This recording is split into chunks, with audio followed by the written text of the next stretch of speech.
Please welcome the undefeated WBO Junior Featherweight Champion of the World, introducing el hijo del orgullo de Puerto Rico, Wilfredo Vázquez Jr. Campeón mundial de peso pluma, invicto, con 20 peleas, 20 victorias y 17 knockouts, con una impresionante racha de 5 victorias por knockout de manera consecutiva. Hijo de un campeón mundial, Wilfredo Vázquez Jr. tenía el ADN de un campeón del mundo corriendo por sus venas. Con una efectividad de knockout del 85%, una racha de knockouts sobresalientes y 3 peleas de campeonato mundial consecutivas, Vázquez Jr. tiene una aura de invencibilidad sobre él. Sin embargo, hubo alguien que se arriesgó a enfrentarlo y arrebatarle su campeonato mundial. Para el año 2011, el peleador mexicano Jorge Arce, también conocido como El Travieso, ya había logrado coronarse campeón mundial en 3 divisiones distintas, igualando a Julio César Chávez y Marco Antonio Barrera. Sin embargo, El Travieso quería más, y fue entonces cuando decidió subir de peso y pelear para intentar coronarse campeón mundial en una 4ª división. Pero el Travieso Arce no lo tendría fácil, no pelearía por ningún campeonato vacante o en contra de un rival cualquiera. Arce se enfrentaría a un campeón mundial invicto que tenía un poder en sus manos demoledor, y Arce, siendo el peleador físicamente más pequeño, correría mucho riesgo enfrentándose a un campeón imponente, más pesado y más fuerte que él. Pero el mexicano quería hacer historia, y el 7 de mayo del 2011 la pelea comenzó. Desde el campanazo inicial, el sinaloense salió en búsqueda de su rival, presionando por todo el ring intentando contrarrestar la gran movilidad del boricua, quien con pasos laterales evalía al enérgico retador. En el segundo round, Arce tuvo buenos momentos al acorralar a Vázquez Jr. en contra de las cuerdas y soltarle combinaciones a la cabeza y ganchos al cuerpo, a los que respondió el campeón con golpes en corto. Para el tercer asalto se dieron intercambios con ventaja para la precisión y rapidez de Vázquez, que provocó un corte en el entrecejo del Travieso, quien resultó con una hemorragia.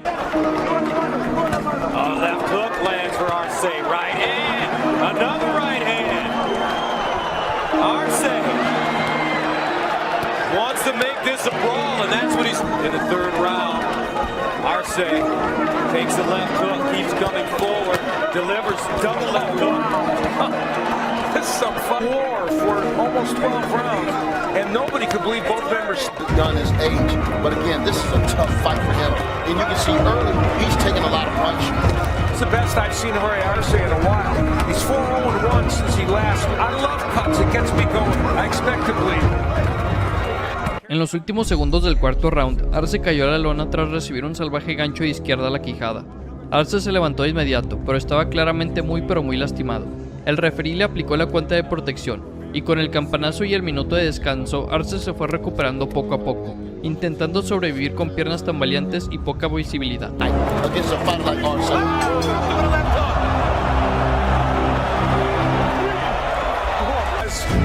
Presumably more power in his right than his left hook. Landed a beauty right on the point of the jaw. The right hand was lazy coming back from Arce, and he got nailed with it. Now, the good news for Arce was it happened literally in the final seconds of the round. Now, here's the right hand. It will be very low. Oh, he throws an overhand right, keeps it low, gets banged with the left hook. El sinaloense siguió sangrando el entrecejo con poca visibilidad en el ojo izquierdo, lo que Vázquez aprovechó para impactar su izquierda en el rostro del sinaloense, quien no dejó de presionar a su rival. La pelea había sido bastante cerrada y competitiva, pero parecía estaban a nada de parar la pelea para el Travieso, que además de estar recibiendo muchísimo castigo, también estaba sangrando demasiado. Pero el combate continuó, y para el sexto giro el mexicano siguió con su estilo agresivo en búsqueda del knockout ante Vázquez, quien soportaba los golpes y soltaba combinaciones con intercambios en corto. Kicking with that left hook to the body.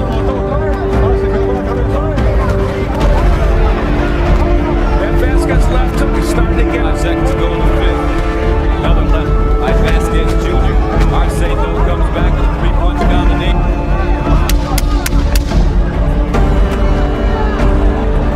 Scoring it has tightened up. Not only is it tightened up, it's a draw as far as ever. It's been a very entertaining fight. I have it 48-47 because I can make that a 10-8 round. To land that big left hook like he dropped it early, and the one just caught it. It was extraordinary. He said, yes, I'm gonna. And 21 for a half a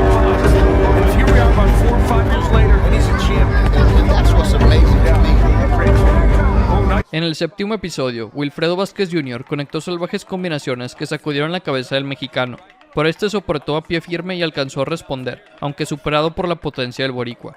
A partir del octavo round es cuando la cosa empezó a cambiar. El travieso salió con mucha energía soltando golpes a la cabeza de Vázquez, que se empezó a ver superado por el empuje del mexicano, quien luego empezó a inclinar la balanza a su favor. En el noveno round ambos bajaron el ritmo del combate debido a lo intenso de los primeros asaltos, pero para el décimo salieron soltando golpes de todos los ángulos, donde el boricua impuso su juventud para aguantar los impactos. En el décimo se dieron constantes amarres, obligando a la intervención del tercero sobre la superficie para separarlos. I mean, this is what makes this type of fight hard to score, because both fighters are giving as good as they take. Left hook when Arce right is opening up, and he leaves those little spots in between where he can be countered. Brown. There's a nice short left as he pivots off To the head, like that straight right hand.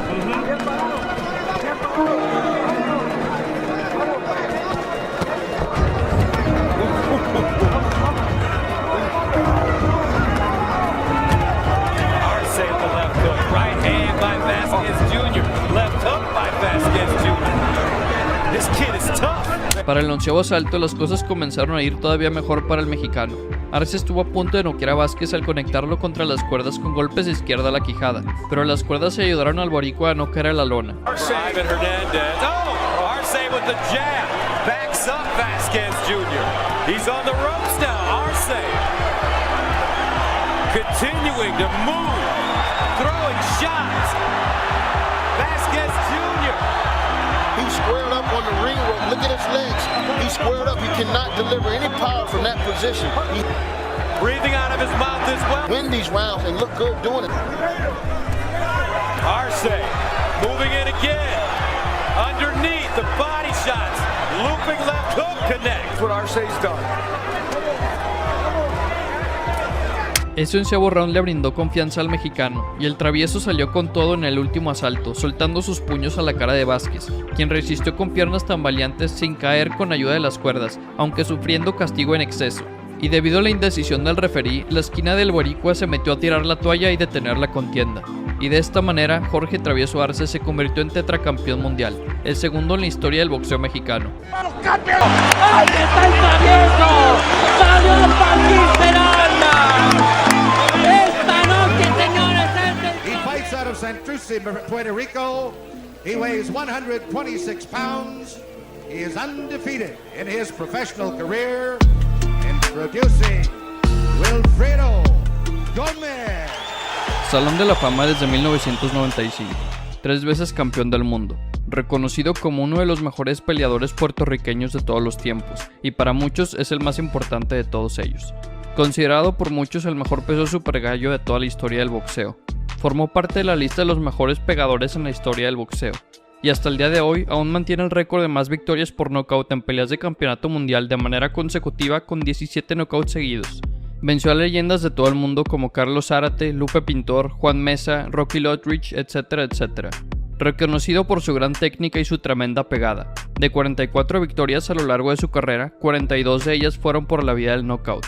Wilfredo Gómez, también conocido como Wilfredo Bazooka Gómez, era el mejor peleador del planeta en la división de peso super gallo, y todo el mundo pensaba que podría subir al peso pluma y coronarse campeón como si nada, pero había alguien que opinaba diferente. Wilfredo Bazooka Gómez era un peleador imparable, llegó a amasar un récord de 32 knockouts consecutivos, rival que le pusieran enfrente, rival que se iba al suelo de un golpe. Wilfredo ya había demostrado que era el mejor peso super gallo del mundo, después de haber vencido a leyendas como el campeón de origen mexicano Carlos Zárate, a quien Wilfredo venció por nocaut en tan solo 5 rounds. La pegada del bazooka era simplemente inigualable, no había nadie en el mundo que noqueara tan fácilmente a sus rivales como él. Wilfredo Gómez era tan imponente y se sentía tan invencible que no lo pensó 2 veces antes de decidir subir de división a retar al campeón de peso pluma. Y en ese momento, el campeón de peso pluma era nada más y nada menos que el jovencito mexicano Salvador Sánchez. Salvador Sánchez tan solo tenía 22 años de edad, pero ya era el campeón de la división de peso pluma. Sin embargo, era bastante claro que el récord profesional del puertorriqueño era mucho más llamativo que el de Sánchez, quien apenas hace un año había comenzado a subir al nivel de oposición. Antes de enfrentarse a Sánchez, Wilfredo Gómez ya había vencido a rivales del nivel de Carlos Zárate, mientras que Sánchez todavía estaba en búsqueda de una victoria decisiva que lo diera a conocer con todos los aficionados del boxeo. Además, Gómez tenía un récord de 32 victorias con 32 knockouts, es decir que el Bazooka tenía una efectividad de knockout del 100%. Es por todo esto que el mundo entero creía que Gómez sería el claro vencedor del combate. Los críticos, expertos, aficionados y hasta los apostadores en Las Vegas veían al boricua como el claro ganador de la pelea. Cualquier otro resultado no les hacía sentido. Y claro que Wilfredo Gómez estaba de acuerdo con ellos.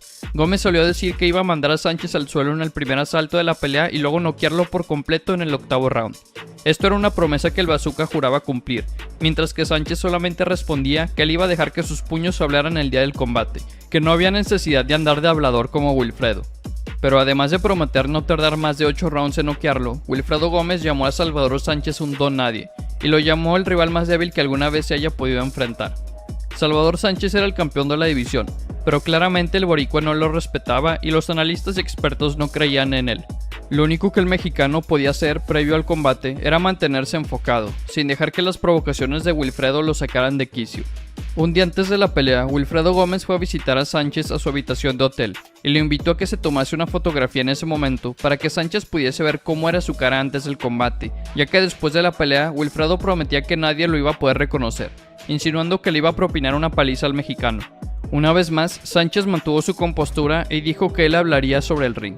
Existía una rivalidad entre él y yo, porque él hablaba demasiado, porque nunca se callaba, porque en cualquier conferencia de prensa siempre aprovechaba para decir que era mejor que yo y que cuando estuviéramos enfrente, arriba del ring, me iba a ganar. Por fin había llegado el 21 de agosto de 1981, día en que Salvador Sánchez enfrentaría al monstruo noqueador y a un invicto campeón Wilfredo Gómez. Era la hora de la verdad. ¿Acaso el pronóstico de Wilfredo Gómez se tornaría en realidad? ¿Acaso los expertos, periodistas y apostadores estaban en lo correcto? La pelea comenzó, y rápidamente se notó el deseo de Gómez por mostrarle su aterradora pegada a Sánchez. Wilfredo quería lastimar a Sánchez lo antes posible y acabar con la pelea lo antes posible, por lo que en el primer asalto el Bazooka comenzó a tirar golpes de poder para llevar al mexicano contra las cuerdas. Pero una vez ahí, el boricua no contaba con un uppercut de contragolpe por parte del mexicano, y de ese único golpe Wilfredo Gómez se fue al suelo.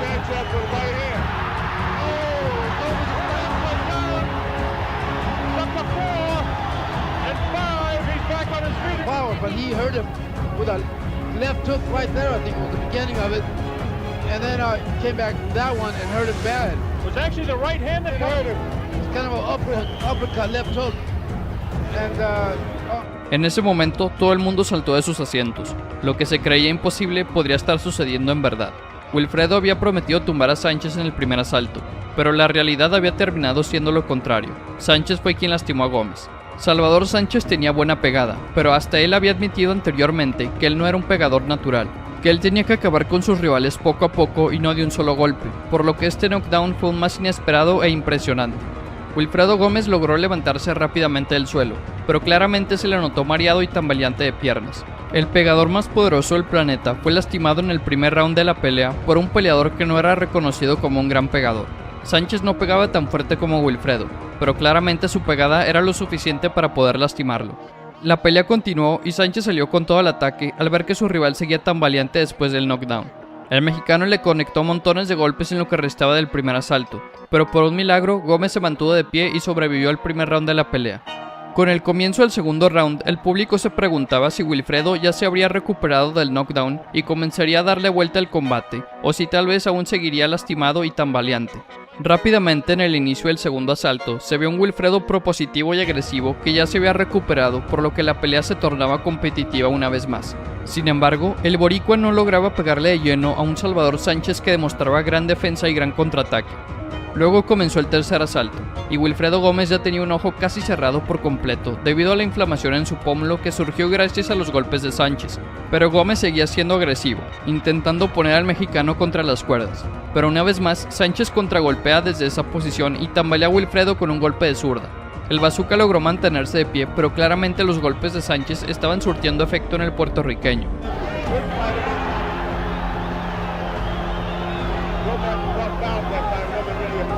La pelea tenía cada vez más adrenalina. Wilfredo seguía atacando sin parar, pero Sánchez demostraba tener una condición física inigualable, ya que aguantaba todo el castigo por parte del pegador número 1 del planeta como si nada, mientras que el mismo Wilfredo recibía castigo debido al contragolpeo del mexicano.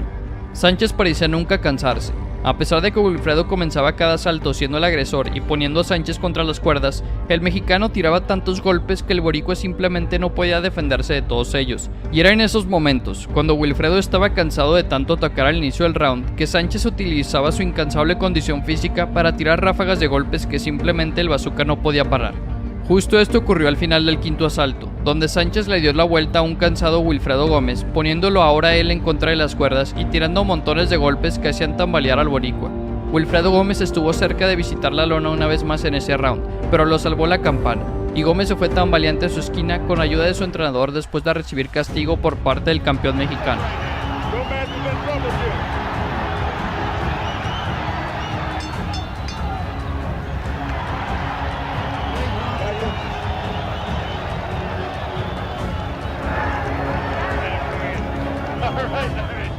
A partir del sexto round, Wilfredo seguía intentando atacar persiguiendo a un Salvador Sánchez que parecía no verse afectado por los potentes golpes del boricua. Wilfredo conectaba uno o dos golpes y Sánchez se quitaba el resto con su defensa de cintura, y luego era el mexicano quien le conectaba golpes de poder a un Wilfredo Gómez que ya tenía el rostro todo demacrado. Con cada round que pasaba en la pelea, Wilfredo sentía más la urgencia de tener que salir agresivo a buscar el knockout, ya que la victoria por puntos se veía muy difícil para un Wilfredo que había recibido mucho castigo en cada asalto del combate. Fue en el octavo asalto donde tanto Wilfredo como Salvador Sánchez decidieron salir con toda la agresión que tenían a probar la pegada y el aguante del otro. Wilfredo conectaba un golpe de poder, pero Sánchez respondía inmediatamente. Wilfredo tiraba 3 ganchos a la cabeza de manera consecutiva y Sánchez le regresó al favor tirando 3 ganchos al hígado. Ese mismo octavo round, el mexicano decidió ahora ser él quien llevase a su rival en contra de las cuerdas. Wilfredo decidió quedarse parado e intercambiar golpes con Salvador a pesar de estar acorralado, con la esperanza de que su famoso poder demoledor lo sacara de aprietos. Wilfredo probablemente pensó que tenía que aprovechar ahora que Sánchez era el claro agresor de la pelea y se iba a quedar parado justo enfrente de él. Probablemente pensó que era el momento indicado para regresarle el favor al mexicano y contragolpearlo con un golpe de poder justo como Sánchez lo hizo en el primer round de la pelea. Sin embargo, Wilfredo Gómez fue quien se llevó la peor parte de ese intercambio de golpes, y después de recibir una ráfaga de golpes demoledora, Wilfredo Gómez cayó noqueado al piso una vez más. Estuvo a punto de caer fuera del ring de lo tan lastimado que estaba. Wilfredo se levantó del suelo, pero con una mirada perdida y piernas tambaleantes, el referí no tuvo otra opción más que parar la pelea. Y de esa manera, Wilfredo Gómez perdió su récord invicto y Salvador Sánchez pasó a la historia del boxeo mundial. Él hace mucho más daño con su mirada que Wilfredo con la suya, y ahí le van a tener que parar la pelea y el referee interviene y lo manda a una esquina neutral y le va a aplicar la cuenta de protección, pero ya no se para, se levanta Wilfredo y ya no sigue la pelea, ya ha ganado por nocaut técnico en el octavo fondo el mexicano Salvador Sánchez. Una maravillosa pelea y una brillantísima defensa de su corona mundial. Wins coming by way of knockout. Tonight, he is making the 7th title defense. Here is the WBO Mini Flyweight Champion of the World, Alex El Nene Sánchez. Campeón mundial de peso mínimo, un joven peleador con hambre de hacer historia. El puertorriqueño Alex Sánchez, también conocido como El Nene, se coronó campeón del mundo cuando apenas tenía 20 años de edad. A pesar de ser tan joven, Sánchez defendió su cinturón de campeón mundial pelea tras pelea, año tras año, al punto de amasar un récord de 24 victorias y 18 knockouts, hasta que se topó con un mexicano invencible. En 1997, Alex Sánchez recién había vuelto a ganar su cinturón de campeón mundial por segunda ocasión, después de derrotar al mexicano José Víctor Burgos por la vía de decisión unánime. Para ese entonces, Sánchez contaba con 24 años de edad, lo que significaba que llevaba ya 4 años siendo campeón del mundo. Y en esos años, Sánchez había encontrado éxito en contra de peleadores puertorriqueños y mexicanos. Sánchez tenía ya 24 victorias a su nombre, de las cuales 12 habían sido en contra de peleadores mexicanos. Es por esto que el de sangre puertorriqueña se sentía lo suficientemente superior como para decir que sentía lástima cuando le ponían un nuevo mexicano como rival, sabiendo que lo iba a vencer. Sin embargo, en agosto del mismo 1997, Sánchez aceptaría enfrentarse a nada más y nada menos que a Ricardo El Finito López. En ese entonces, López tenía ya 31 años de edad, 7 más que Sánchez, y mantenía un impresionante récord de 46 peleas, 46 victorias, 35 de ellas por la vía del knockout. Además, Finito también era campeón del mundo, lo que significaba que el ganador de esta pelea se llevaría el cinturón del otro, convirtiendo al ganador de la contienda en un campeón unificado. A pesar de que López era un rival imponente, Sánchez utilizó su éxito previo sobre peleadores mexicanos para llenarse de confianza y aceptar pelear en contra del Finito.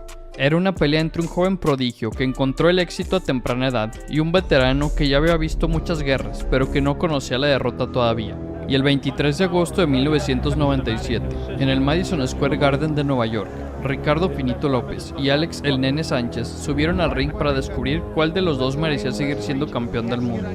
El primer round comenzó y vimos a ambos peleadores siendo agresivos. El Finito tiraba más combinaciones de golpes mientras se movía constantemente a lo largo del ring, mientras que Sánchez mantenía una guardia cerrada e intentaba acercarse cada vez más al mexicano. Sin embargo, la confianza del Nene no duraría mucho más, ya que apenas en el segundo round de la pelea, el Finito López le conectaría un recto a derecha que enviaría al puertorriqueño al suelo por primera vez en su carrera profesional. Sánchez se levantó y continuó peleando, pero prácticamente se levantó solo a recibir más castigo. Trained himself. No. When asked what would be a special win for him, he said, I would say better or as good. Oh, there he goes. Straight right hand. And down goes Sanchez. Alex Sanchez down for the first time in his career. Really hurt. That right hand was sweet. And he looks to finish it here in the second round. 55 seconds and a long way to go for Sanchez in round 2.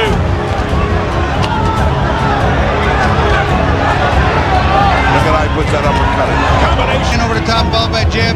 There again, the uppercut, a little sloppier that time. But he does so much so well, and he can get away with almost anything. It's scary. Down. He just goes right back to boxing. He knows it'll come. It was a straight right hand that put Sanchez down for the first time ever. Look at this exchange. Toe to toe. Wild swing and a miss with a left hook by Sanchez. He's eating a lot of punches though, Sanchez. Sanchez linked. Have a close-up of it. You'll see Lopez again, his hands always in position, throws a nice right hand, and there he is right back. Right back, keeps his hands up, timing's perfect. La pelea continuó, pero más que una pelea era una clase de boxeo. López hacía lo que quería, boxeaba con un estilo técnico, y luego optaba por ser agresivo para luego regresar a contragolpear. Iba cambiando a placer, y Sánchez solo conectaba buenos golpes de vez en cuando, pero su pegada no parecía lastimar a un Ricardo López que lucía invencible. El Nene, al darse cuenta de que no solo no podía pegarle a su rival, sino que cada vez que lo intentaba era él quien salía lastimado, terminó por optar por la pelea sucia. Sánchez jaló la cabeza de López hacia abajo, lo que no es permitido, y en una ocasión lo jaló al suelo y lo golpeó cuando el mexicano seguía en la lona, lo que es ilegal, por lo que el referí lo sancionó con una deducción de 1 punto en las tarjetas de los jueces. El round continuó y López subió la intensidad para vengarse de la pelea sucia de su rival, y una vez más el Finito logró enviar a Sánchez al suelo. Sin embargo, esta vez el referí dictaminó que había sido una caída accidental, por lo que no contó en las tarjetas de los jueces, a pesar de que Sánchez estaba claramente muy lastimado. Left hook, combination to the head, straight through.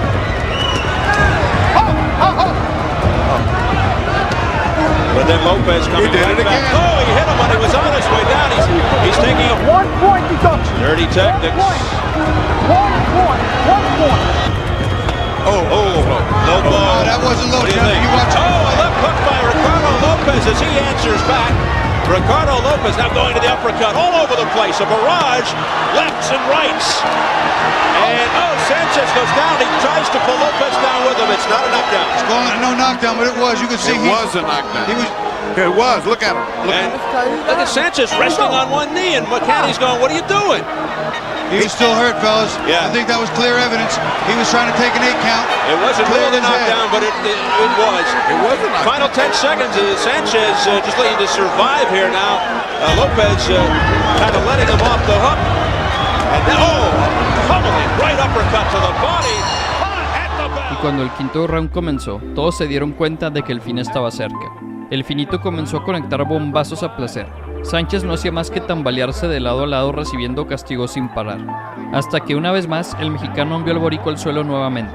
El referí fue a ver si Sánchez podía seguir peleando, pero al ver su rostro se dio cuenta de que el jovencito no podía continuar y dictaminó el fin del combate, otorgándole la primera derrota por nocaut de su carrera a Alex Sánchez y coronando como campeón unificado a la leyenda Ricardo Finito López, en la que sería una de sus victorias más dominantes de toda su carrera. Overhand right to the... How about the sounds coming off the gloves? There, right there. You know, he's a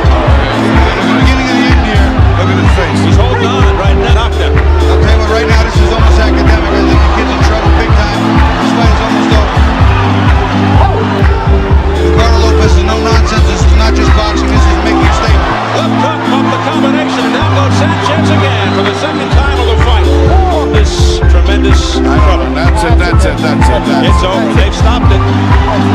After the second knockdown, really the third, it is all over. The guy in front of him, the way he's built is almost like 105-pound Bob Crawford. Tall, rangy, beautiful power, thin and deceiving. And this guy is just a monster.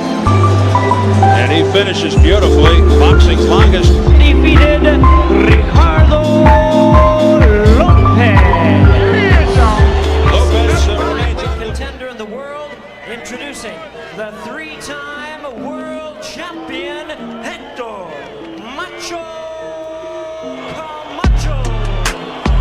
The defending WBC super lightweight champion of the world, one of boxing's pound-for-pound greatest, el gran campeón mexicano, Julio César Chávez. Una de las peleas más esperadas por la afición mexicana se dio a principios de los años 90, cuando Julio César Chávez y Héctor Luis el Macho Camacho llegaban como dos de los peleadores más importantes del peso superligero y habían pactado una pelea con tintes históricos. El campeón mexicano subió al ring con un récord de 81 victorias consecutivas, ni una derrota y ningún empate, mientras que Héctor Camacho mantenía un impresionante récord de 40 victorias y una sola derrota la cual el Macho recién había vengado. Entonces podemos decir con certeza que ambos eran los mejores del mundo en el peso superligero. Héctor el Macho Camacho era reconocido como un campeón dispuesto a enfrentarse y a vencer a cualquiera, además de que también contaba con una quijada impresionante. Camacho no había visitado la lona ni una sola vez en sus 41 combates hasta ese momento, y al ser zurdo, Camacho siempre tenía ventaja sobre todos sus rivales. Camacho era una pesadilla para cualquiera, mientras que Julio César Chávez ya era una leyenda viviente. Con 81 peleas ganadas y victorias sobre un montón de campeones mundiales, el campeón mexicano estaba en la cima del mundo. Y debido a todo esto, es que el mundo entero esperaba ansioso este combate. La emoción por esta pelea ya era demasiada, pero aumentó aún más cuando la rivalidad se acrecentó semanas antes al combate, ya que el Macho Camacho comenzó a lanzar distintos insultos a Chávez. Los aficionados mexicanos se tomaron estas burlas hacia Chávez de manera personal, y con todo esto la expectativa por la pelea aumentó a niveles nunca antes vistos.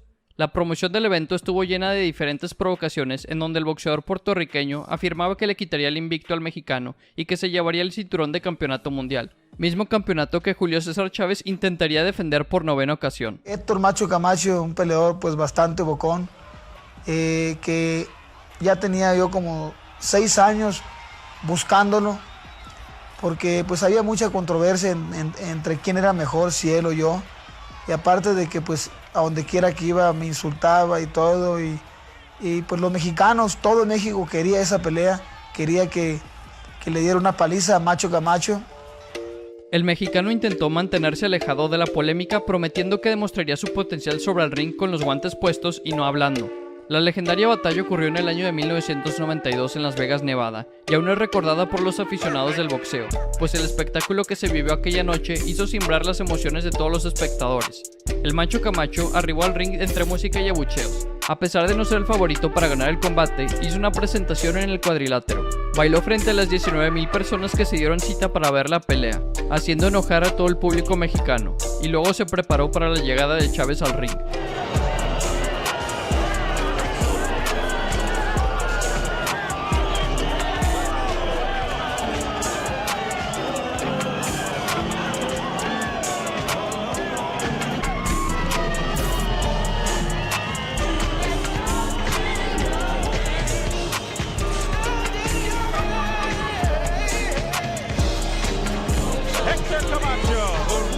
Incite the crowd, thrives on the booing, the outlandish outfit, the showboating.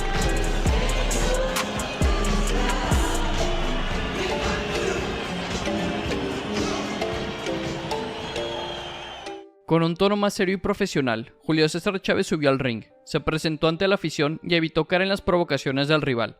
Después de la ceremonia de los himnos y la lectura de los récords, todo estaba listo para iniciar el combate. En cuanto sonó la campana del primer round, el gran campeón mexicano se abalanzó contra el puertorriqueño. Empezó a lanzar una combinación de golpes, los cuales impactaban en el rostro del Macho Camacho. A pesar de la técnica zurda que dominaba a Camacho, Chávez supo acoplarse a su estilo y buscó la forma de conectar la mayoría de los golpes posibles. Para el segundo round, el retador huía de los puños de Chávez. Cada que podía se arrinconaba contra las cuerdas para protegerse de los golpes. Received so much criticism for stopping the Chavez-Taylor fight with 2 seconds to go in March of 1990.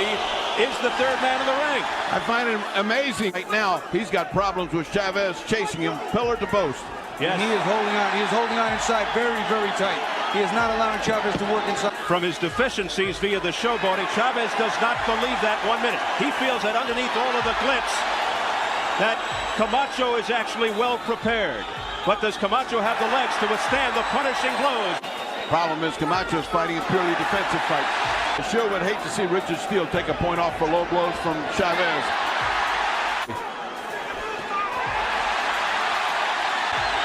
What a workman is Chavez.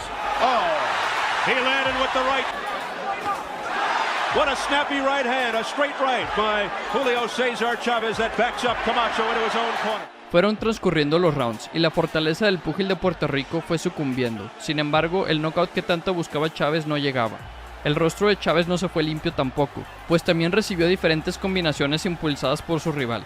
Cada golpe conectado entre los peleadores acrecentó la emoción del público que estuvo al pendiente de cada round.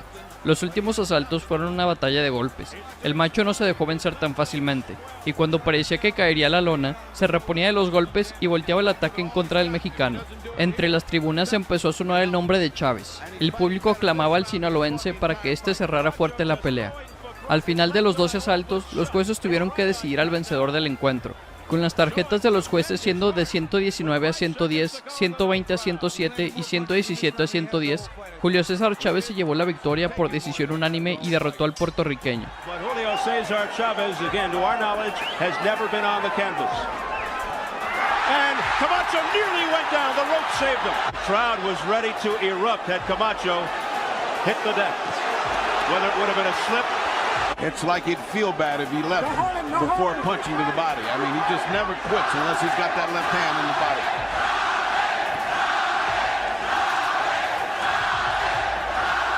And it's got to be said that Camacho took his beating like a man. He didn't back up. He tried to come on, and he's just been outfought. You cannot question the courage of Camacho. I don't think there's a fighter that's ever fought him that hasn't looked in the mirror for the rest of their life and remembered him very well. Yeah, very well. Camacho will be feeling the effects of this fight for a long time. Well, we're winding down. There will not be a knockout, it looks like.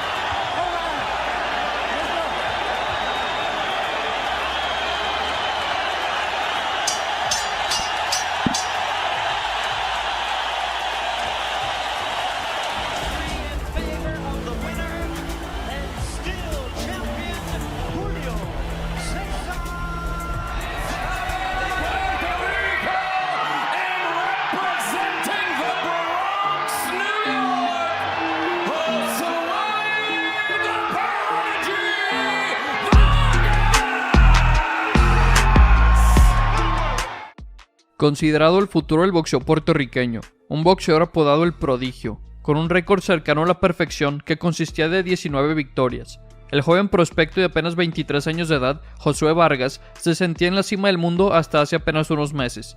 A pesar de su juventud, Vargas ya había acumulado muchas victorias en su récord profesional, dominando a prácticamente todos los rivales que le habían puesto enfrente.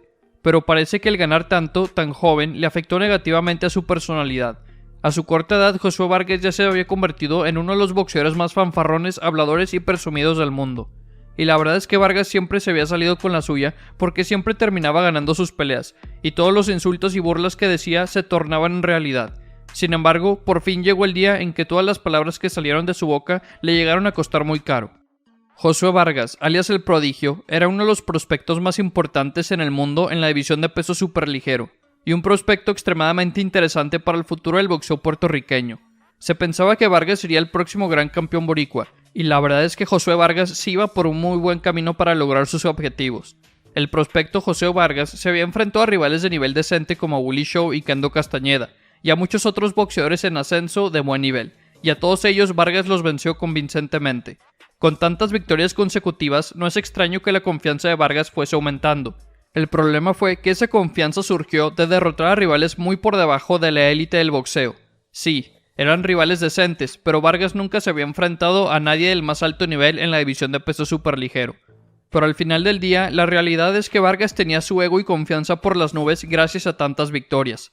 Por eso se le hizo fácil a Josué Vargas el burlarse y faltarle al respeto al que se convertiría en el rival más peligroso de su vida, José Chon Cepeda. A pesar de que Chon Cepeda era un boxeador más experimentado, que se había enfrentado ya a rivales de gran nivel como José Carlos Ramírez y había vencido a rivales como José Pedraza e Iván Baranchik, a Vargas no le importó en absoluto y habló basura de Cepeda a más no poder. After this win, it just gets bigger and bigger and bigger. Like maybe one day they will throw a parade for me in the Bronx. Who knows? If there was one word that you could use to describe Saturday night's fight and how it's going to turn out, what would you use? One word. Beaten. One word. What is it? As beaten. Okay. Okay. Y por si todo lo que dijo no hubiera sido suficiente, Vargas también causó conmoción a la hora del pesaje, donde los equipos y amigos de ambos peleadores se metieron a la disputa. Ladies and gentlemen, this is our main event. 10 rounds for the WBC Silver Super Lightweight title.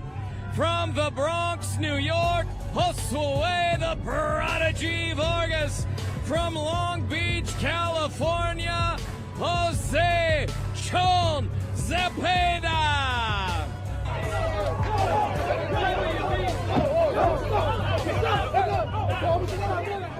Había acertado en todo lo que dijo los días previos al combate. ¿Acaso su estilo de pelea le complicaría la noche a Chon Cepeda? Pues la verdad es que la velada de boxeo terminó en una humillación total para el boricua. Después de burlarse, insultar y menospreciar a Chon Cepeda diciendo que le iba a dar la paliza de su vida, Josué Vargas no duró ni 3 minutos en el combate. De hecho, Vargas apenas le duró medio round a Cepeda. A 1 minuto de comenzar el combate, Cepeda mandó a Vargas al suelo de un solo golpe. Y a pesar de que Vargas logró levantarse del piso, Vargas no estaba en condiciones de seguir peleando y terminó siendo noqueado por una ráfaga de golpes por parte de Chon.